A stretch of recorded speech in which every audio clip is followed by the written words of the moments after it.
आज आपण या व्हिडिओमध्ये राज्यातील सर्व सिद्धापत्रिका धारकांसाठी एक आनंदाची व दिलासादायक बातमी देणार आहोत। तरीही आपण ही महत्त्वपूर्ण माहिती संपूर्ण व सविस्तरपणे जाणून घेण्याकरिता हा महत्त्वाचा व्हिडिओ शेवटपर्यंत पहा मित्रांनो। सिद्धापत्रिका म्हणजेच रेशन कार्ड हे सर्व भारतीय नागरिकांसाठी महत्त्वाचे कागदपत्र आहे। पॅन कार्ड, ड्रायव्हिंग लायसन्स, आधार कार्ड आणि मतदान ओळखपत्राप्रमाणे रेशन कार्ड देखील एक महत्त्वाचे शासकीय कागदपत्र आहे। त्याशिवाय विविध सरकारी योजनांचा लाभ घेण्यासाठी आवश्यक कागदपत्रांमध्ये रेशन कार्डचा समावेश असतोच। सिद्धापत्रिकेचा अर्थात रेशन कार्डचा उपयोग फक्त स्वस्त धान्य मिळवण्यासाठीच नव्हे तर इतर महत्त्वाच्या कामासाठी देखील होतो। त्यामुळे कुटुंबातील सर्व सदस्यांची नाव रेशन कार्ड मध्ये असणे अत्यंत आवश्यक आहे। देशातील सर्वसामान्य गरजू व गरीब लोकांना आर्थिक मदत करण्यासाठी केंद्र सरकार व तसेच राज्य सरकार मोफत आणि स्वस्त दरात रेशनची योजना राबवते। केंद्र सरकारने अलीकडेच PMGKY ही योजना 2029 पर्यंत वाढविण्याचा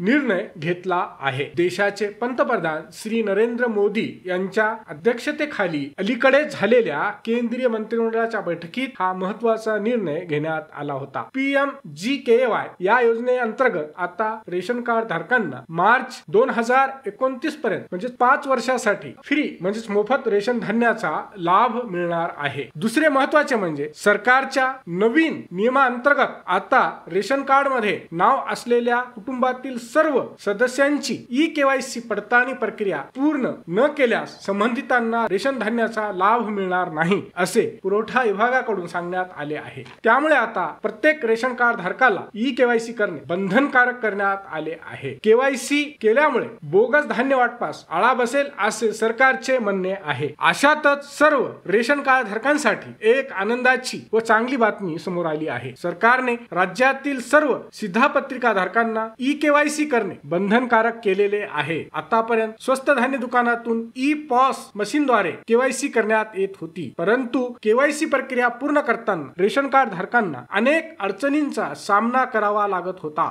लहान मुले आणि वयस्कर लोकांना बोटांचे ठसे आणि डोळ्यांचे स्कॅन करताना अनेक अडचणी येत होत्या। मात्र आता शासनाने रेशन कार्ड धारकांसाठी एक गुड न्यूज दिली आहे। सरकारने आता मेरा eKYC ऍप कार्यरत केले आहे। त्यामुळे आता रेशन कार्ड धारकांना स्वस्त धान्य दुकानात न जाता घर बसल्या काही मिनिटात eKYC प्रक्रिया पूर्ण करता येणार आहे। राज्य शासनाने NIC च्या मदतीने सिद्धापत्रिका धारकांच्या सोयीसाठी मेरा eKYC ऍप सुरू केले आहे। त्यामुळे लाभार्थ्यांना प्रत्यक्ष रेशन धान्य दुकानावर न जाता घर बसल्या सिद्धापत्रिकेतील सर्व सदस्यांची eKYC प्रक्रिया पूर्ण करता येईल। इकडे लक्ष द्या, येत्या 31 तारखेपर्यंत म्हणजेच सोमवार दिनांक 31 मार्च पर्यंत eKYC करून घेण्याची अंतिम तारीख आहे, म्हणजे शेवटची तारीख आहे। त्यापूर्वी आपली eKYC प्रक्रिया पूर्ण करून घ्यावी। eKYC करण्यासाठी आधार फेस RD सेवा ऍप व मेरा eKYC ऍप असे 2